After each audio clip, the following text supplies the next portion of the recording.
Yes, fight fans, body and mind sports, welcome. You are fully appreciated if you are here for another session of Boxing Talk, my people. And in this round, my guys, this round, I just want to talk about the upcoming fight between Tszyu and Bakram Murtazaliec, my guys. And that fight is taking place this upcoming weekend, the 19th of October, my guys. And also, not only that am I going to talk about that fight, but also discuss with you people how that fight would determine who Terence Bud Crawford is going to be facing next, my guys, my people. And it doesn't stop there, people.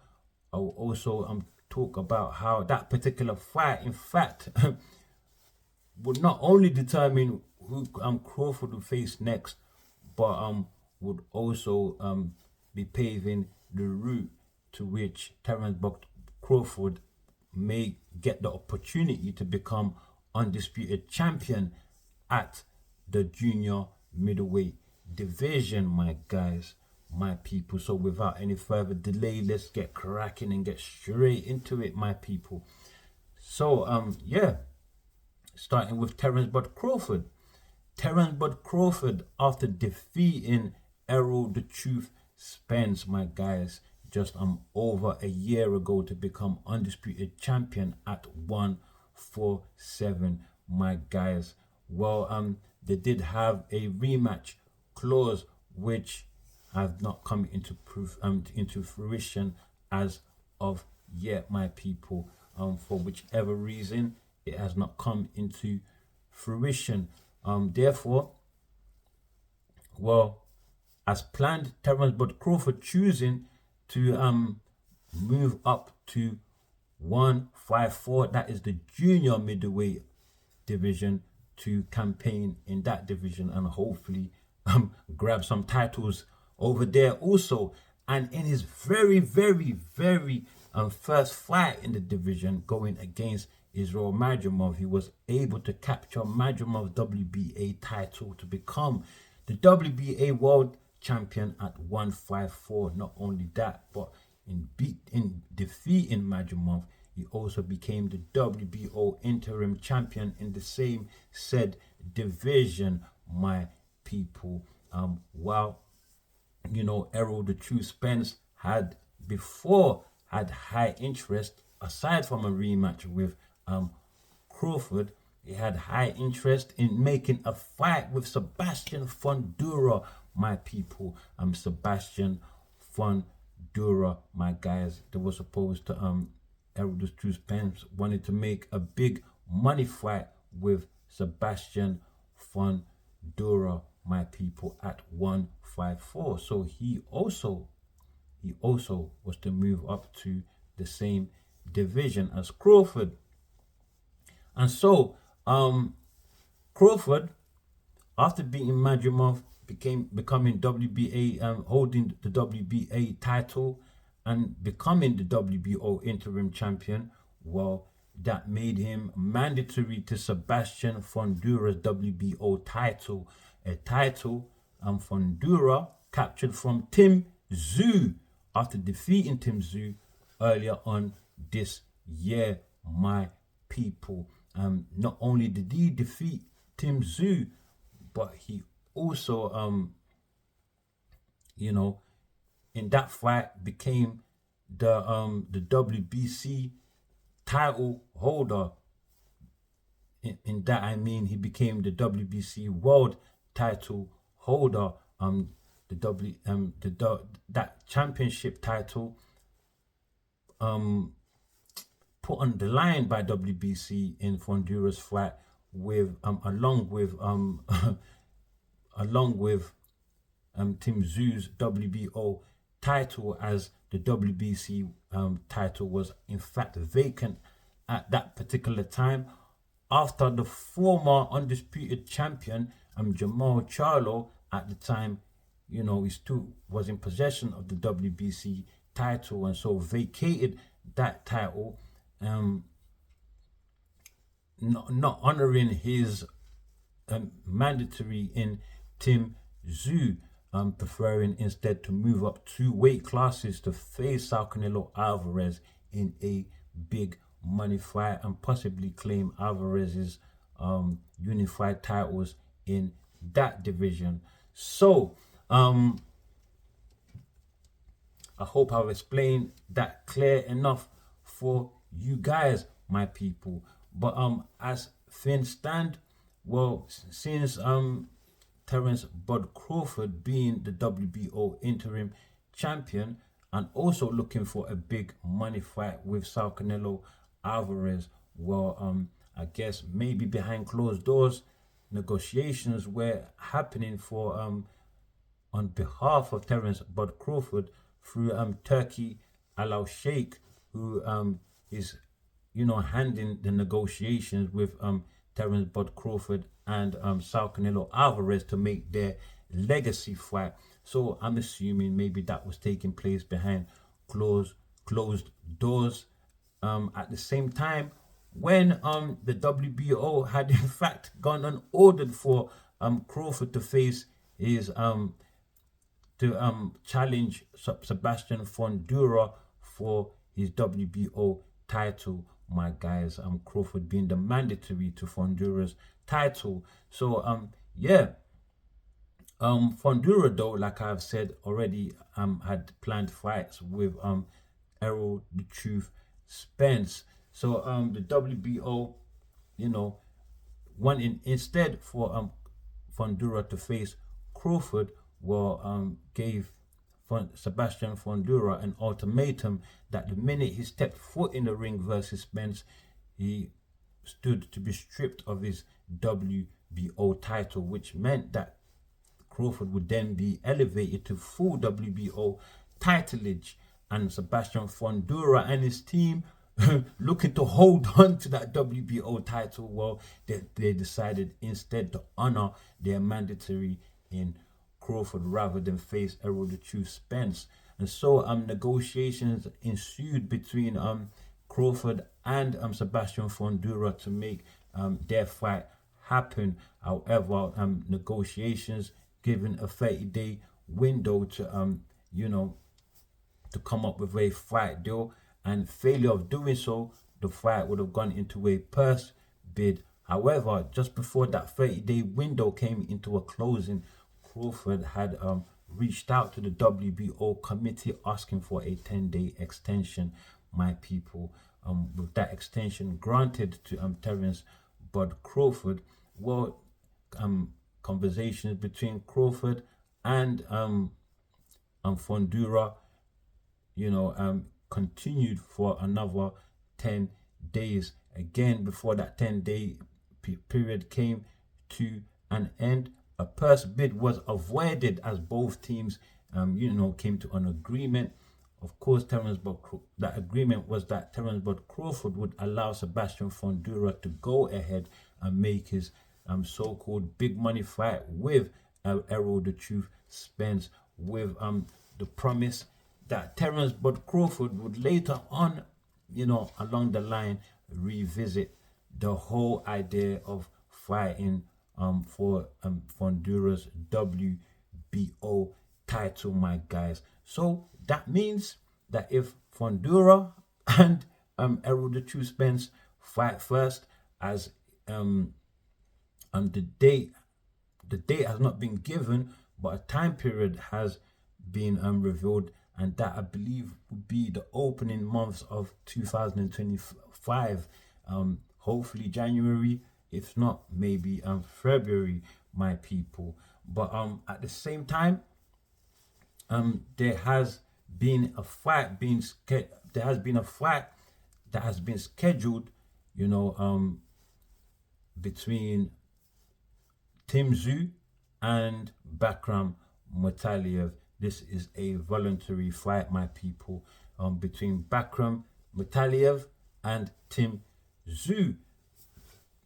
And like I've said already in the introduction of this video, they will be fighting this upcoming weekend, the 19th of October. Tszyu, now the former WBO world champion at 154, will be challenging Bakram for his IBF world title in hopes to clinch that IBF title and become 2 times world champion at 154, my people. And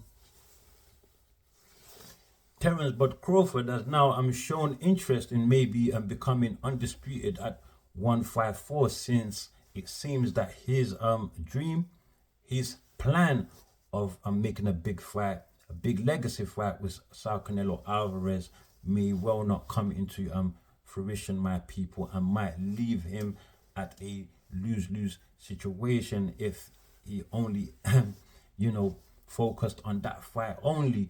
But he has other opportunities in, of course, trying to become undisputed at 154. So the fight between Tszyu and Bakram Murtazaliec will mean that the winner of that fight would, of course, possibly will be ready to fight again in the opening months of 2025. That is January or February. I'm hoping the latest. And you know what that will mean, guys? Well, that will mean that Terence Bud Crawford will get a chance to fight the winner of Tszyu and Murtazaliec, my people, to, of course, clinch the IBF title from whoever the winner of that fight is. And so that will make him a unified champion, as he already holds the WBA title at the same said division. That is the junior middleweight division, my people. And in so doing would leave him with 2 more titles to capture, and those 2 titles are currently being held by Sebastian Fundora. That is the WBC and the WBO, my guys. And maybe later on in the year, once the winner of Fundora and Spence has been determined, well, you can fight for that for those unified titles later on in the year, my guys. That is the WBC and the WBO titles. And if he succeeds in beating the winner of Bakram and Tszyu and the winner of Spence and Fundora, hey, well, it will mean that he will become it will mean that he will be the undisputed champion once more, but this time at 154. And if it becomes undisputed successfully a 3rd time, well, of course, that will make him 3 times undisputed, my guy, so far in his career. And that in itself is big a legacy, as a big legacy statement, my people, on the side of Terence Bud Crawford, and will put him ahead of many greats, to tell you the truth. Where exactly that will put him in the Hall of Famer, I'm not exactly sure, but he will be up there, my guys, my people. And so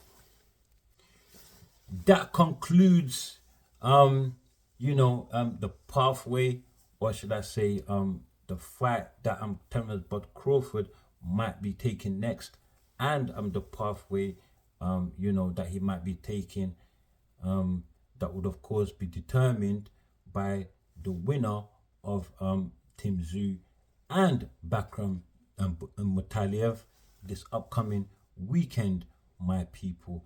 And Bakram Murtazaliec, although not a big name, not very well known, my people, but he is in fact a threat to Tszyu, my guys. Do not take him lightly. I do see Tszyu being the better operator in this in this fight, possibly the better fighter, but a win for him is not promised, because Bakram packs a lot of power just like Tszyu, and he is a skillful fighter of Russian background. And you know how the Russians do, they accumulate a lot of skills, a lot of experience between coming into pro boxing, just like Beterbiev and Bivol. I don't think that Bakram Murtazaliec would be any different. So that saying though, I'd just like to add that Tszyu has previously to facing Bakram or even speaking of facing Backram, has shown interest in a fight with Virgil Ortiz and a fight with Sebastian Fundora to avenge his loss to Fundora earlier on this year, my people. So I don't know if Tszyu becomes the winner on Saturday night. I don't know whether he would, of course, honor Terence Bud Crawford in a matchup, my guys, because Tszyu, you may well duck Crawford. You may not know, my guys. You may not know. I mean, as soon as you hold the titles, it does put you in a position to gain bigger fights, to gain more exposure, my people, which of course all that accounts to more money, my people. So yeah, and Tszyu is already a big name, so he can make big fights on his own in Australia, you know. I'm assuming that. But Backram, on the other hand, the fact that he's not a household name, I believe that if he was to beat Tszyu, would mean that we possibly would be more likely to see a Backram fight versus Terence Bud Crawford for the IBF title, my people. So again, making it easier for him to become undisputed, and after going on and facing the winner of Spence and Fundora, my guys. But you know, the IBF, whoever holds the IBF title would not be obligated to fight Terence Bud Crawford, as Crawford is not mandated to you know, to be the number one challenger for the IBF title, my guys. But on the other hand, though, the winner of Crawford, the winner of Fundora and Errol the True Spence, of course, Crawford still stands as the mandatory to the IBO, to the to the WBO title. So yeah, you might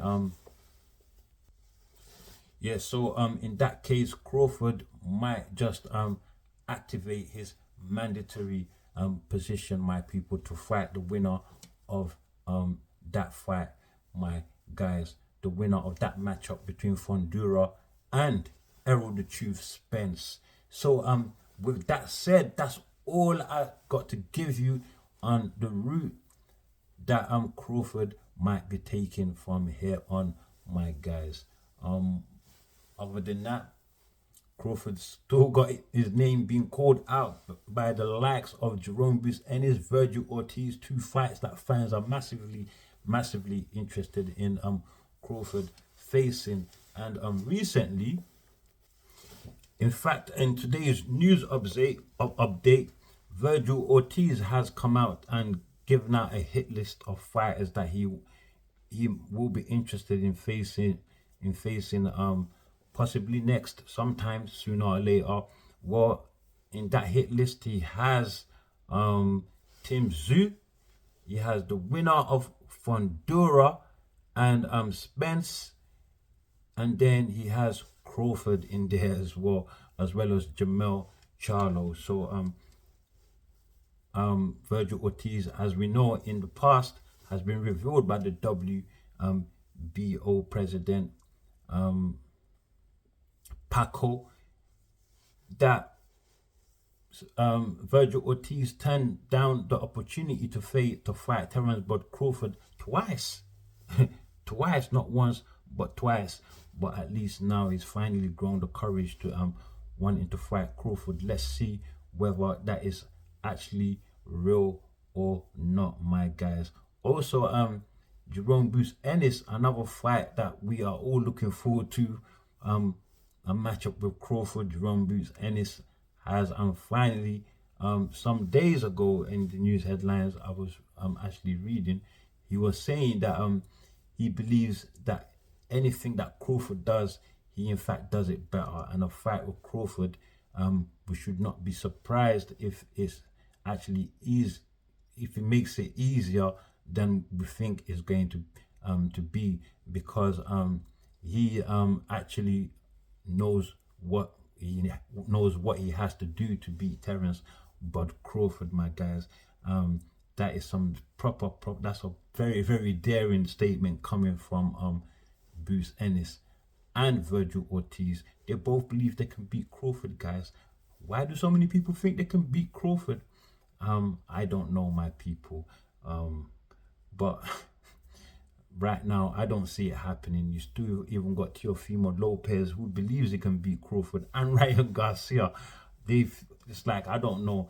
They're all looking for big money fights, and that's what I see, my people. Because at the end of the day, Virgil Ortiz and Bruce Ennis might end up fighting Crawford. We don't know, because Bruce Ennis, who campaigns at 147, has in fact also said that he's willing to go up to 154 to make a fight with Crawford. But as of now, though, it's just all talk, and until they can make their words actually become a reality, then I will start believing more in them. But until then, well, that's where I'm just going to leave it for now, my guys. And yeah, that's the end of today's boxing talk, my people. But I'll be here as always. You can catch me at in this channel, on this channel, Body and Mind Sports. But before you leave, do like, do share, subscribe, and of course drop your comments below. And as always, like I say, stay super blessed, my people.